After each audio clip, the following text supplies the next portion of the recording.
There's a wonderful, wonderful story that I was told about the famous tenor Luciano Pavarotti. And it's a true story. A good friend of mine knows a person that witnessed this particular event.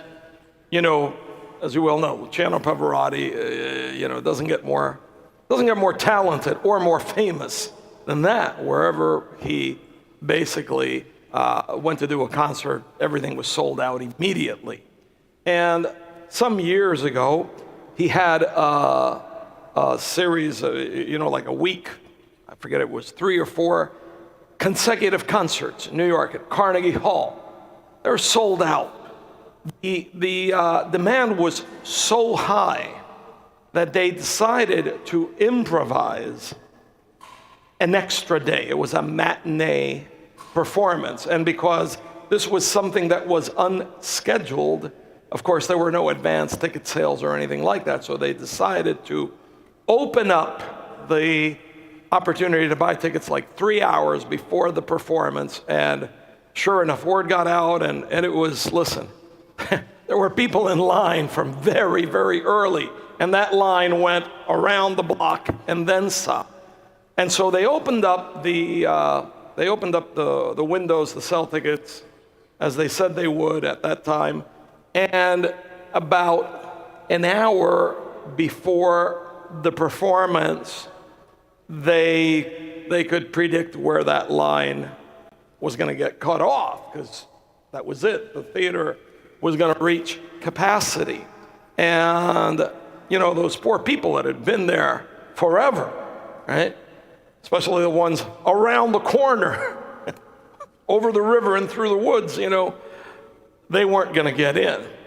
When Pavarotti was told about this, he did something very interesting, pretty unique, very classy thing. He went out through a stage door that was on that side street in the back, and he started addressing that line of people that he knew would not get in.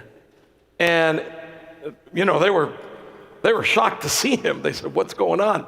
And he said to them, "Look, I'm very glad to speak to you. Unfortunately, I have to tell you that there's only such capacity in the theater, and the line's going to get cut off because they're going to reach capacity, and they can't take more than capacity because of the fire marshal and all that stuff at this point. So unfortunately, regretfully, you people won't be able to see the concert.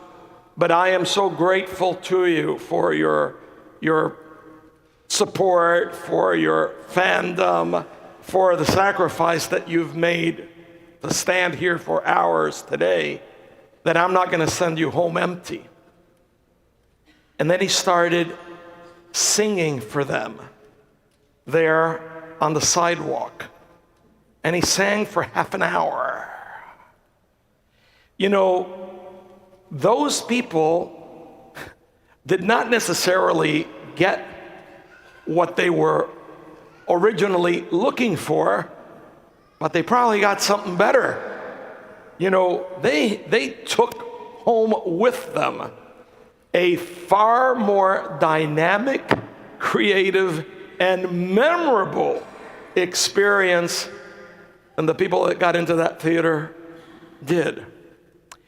And, this reveals a little bit of what Jesus was like and how Jesus responded to people. The gospel passage from the Sunday could very well be a day in the life of the public ministry of Jesus. He's going at it all day. They're pulling him here. Everybody's looking for him. Everybody needs something. We see that the gospel begins, he cures Peter's mother-in-law. Listen, there's some probably false rumors. They say that Peter denied Jesus 3 times because he cured his mother-in-law. Bad joke. I think Jesus was glad to do it. And then, of course, you see how Jesus is dealing with, these people that have serious issues. They're sick, they're handicapped, they're plagued by different types of demons, different kinds of limitations, and they're coming from here, there, and everywhere. In spite of those crippling conditions, they come to seek him out. They're loyal, they're faithful, they're willing to go way out of their way to have Jesus tend to them. And Jesus brings them new life. Jesus raises them up. And all those people that are there, that's us. That's us. Are you kidding me? We all arrive here, and even the ones that don't arrive here, we're all banged up. We've got all kinds of, we've got all kinds of, things that are afflicting us. They may vary, they change, but there's always something, because we live here on earth, and this is not hell, but it's not paradise, that's for sure. We know that. The more you live, the more you know it. And so whether it's illness, whether it's family issues, whether it's internal issues, whether it's issues at work, or you name it, listen, there's always more than enough trouble for us to deal with. Yet the question for us is, how far are we willing to go to be loyal to the Lord, to seek his help? Are we willing to go out of our way? How deep does our faith really run? All people are good. All people are good. Now, we all have different capacities of faith.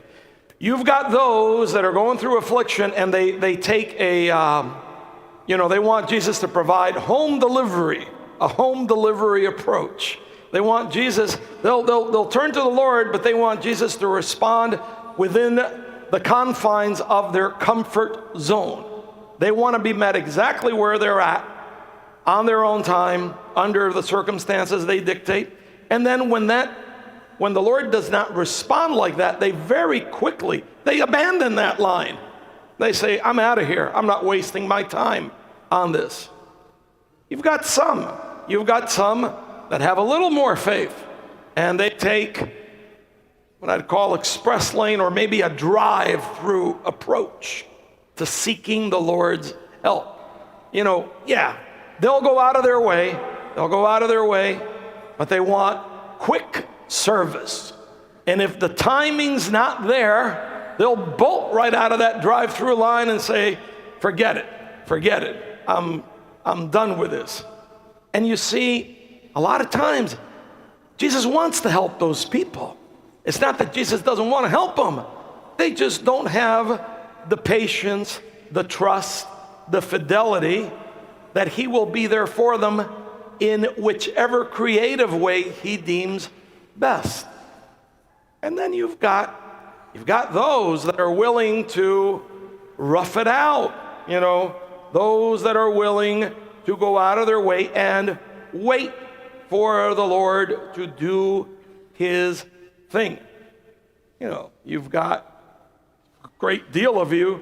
You're here every Sunday. I know the faces, right? There are some that are here every day. And, the Lord responds to all of us. Now, the Lord will not always respond exactly the way that we want him to, or the way that we imagine that he will. The Lord will sometimes open up a stage door around the corner and come out in ways unforeseen and do things that are unforeseen and will be far more lively and far more memorable than we imagine. May this gospel reading help us to continue to seek the Lord, to trust in his care, to trust in his creativity, to trust in his timing, to trust more in him than in our own. And we may be very surprised and far more fulfilled than we ever expected to be.